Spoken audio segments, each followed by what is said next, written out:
ازاي اجيب امتياز في مادة تمريض البطن والجراحة؟ هو سر واحد فقط، غير بقى الكلام الروتيني اللي احنا بنقوله مع اي مادة، اللي احنا نذاكر اول باول من اول السنة. ده طبعا امر مفروغ منه لو ناوي تجيب امتياز، مفيهوش كلام.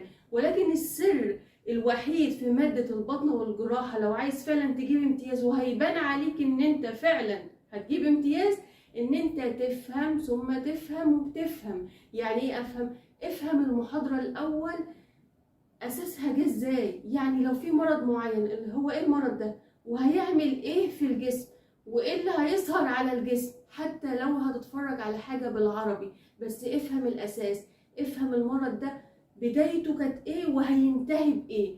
وفي ورقة واحدة كده نكتب اللي احنا فهمناه، ونبتدي بعد كده نذاكر المذاكرة الروتينية بتاعتنا اللي احنا بنترجم المحاضرة، وبعدين نبتدي نحفظ. نصيحة بقى الهامة جدا اللي انا طبقتها عن تجربة، ما بقولكمش كلام كده وخلاص، لا انا طبقتها.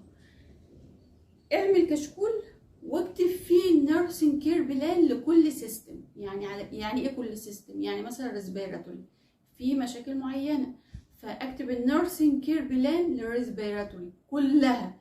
وبعد كده مثلا الكارديو هبتدي اشتغل على نفسي. ما تشوفوش حاجه وتكتبوها وخلاص، لا، هاخد وقت. يعني مثلا هقعد مثلا 3-4 ساعات اعصر في دماغي، بس هطلع شغل كويس.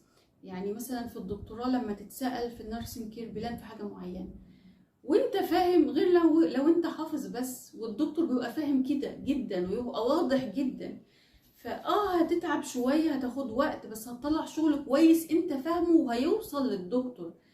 اعملوا كشكول لكل السيستم. ريسبيراتوري خلاص، خلصنا الريسبيراتوري، ندخل على الكارديو ونكتب النيرسينج كير بلان بتاعتها. صدقوني انا خلاص بقى، يعني انا الحاجات اللي خدتها في سنه تانية والكشكول اللي انا عملته كنت برجع له وانا في الدكتوراه، متخيلين؟ وبيبان جدا اللي انت فاهم. فحته ان انا يبقى معايا كشكول واعمل نيرسينج كير بلان، بلاش حته ان زمايلي عاملين ملخص فانا هذاكره. لا، انت ابدع وطلع شغل كويس. صدقني ابداعك وشغلك الكويس ده بيبان جدا للدكتور اللي انت فاهم. دي نصيحة مهمة جدا بجد، لو عملتوها تريحكم في السنين اللي بعد كده.